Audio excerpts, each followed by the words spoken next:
Hello, I am Paul Virgilio, and I'm the cellist of Quartet 515. On August 9th, my colleagues and I will be presenting a live-streamed concert through the Des Moines Symphony, and I feel confident speaking for them when I say that we are very excited about it.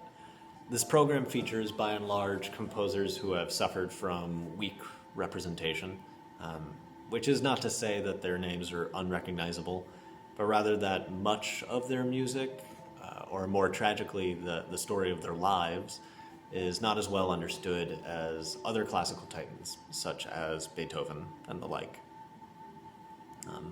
One of the composers we'll be featuring is American composer Scott Joplin.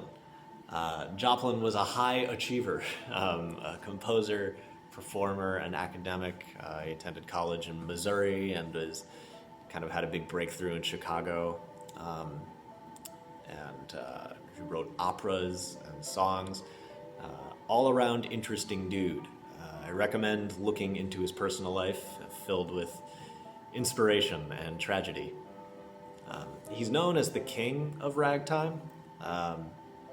This is thanks to a set of 50 ragtime tunes that he wrote these and they became the benchmark for this style of music. Which begs the question, what is ragtime? This was a style of music that you could analyze till the cows come home, but it basically has three distinctive traits. One, these songs are usually pretty short.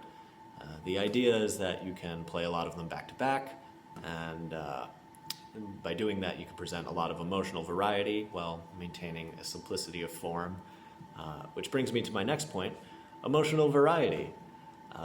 When we think of ragtime today, many of us hear in our head Joplin's most famous work, The Maple Leaf Rag.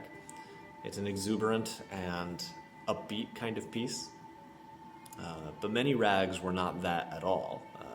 An example of this would be a rag titled Bethina that he wrote shortly after the death of his wife, and it's exactly as sad as you think it should be. The third quality of ragtime that's really distinctive is an emphasis on rhythmic propulsion.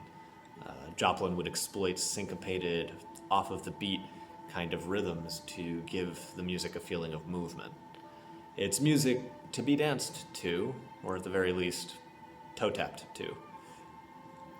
Something interesting I like to point out around here is that if you consider these three qualities, brevity, emotional variety, and dance feel,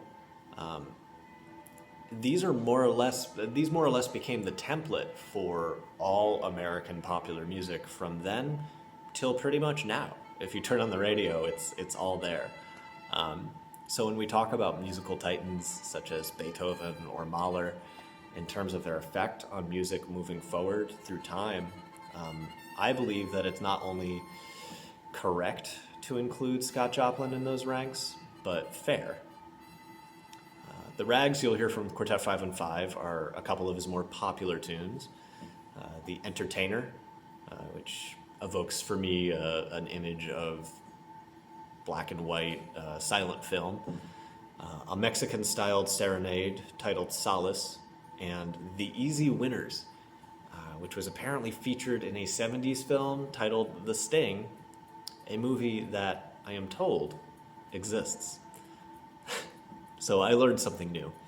I hope you've learned something new today as well, and I'm sure I speak for all of my colleagues when I say that we really appreciate your continued engagement and patronage. And we hope to see you on August 9th.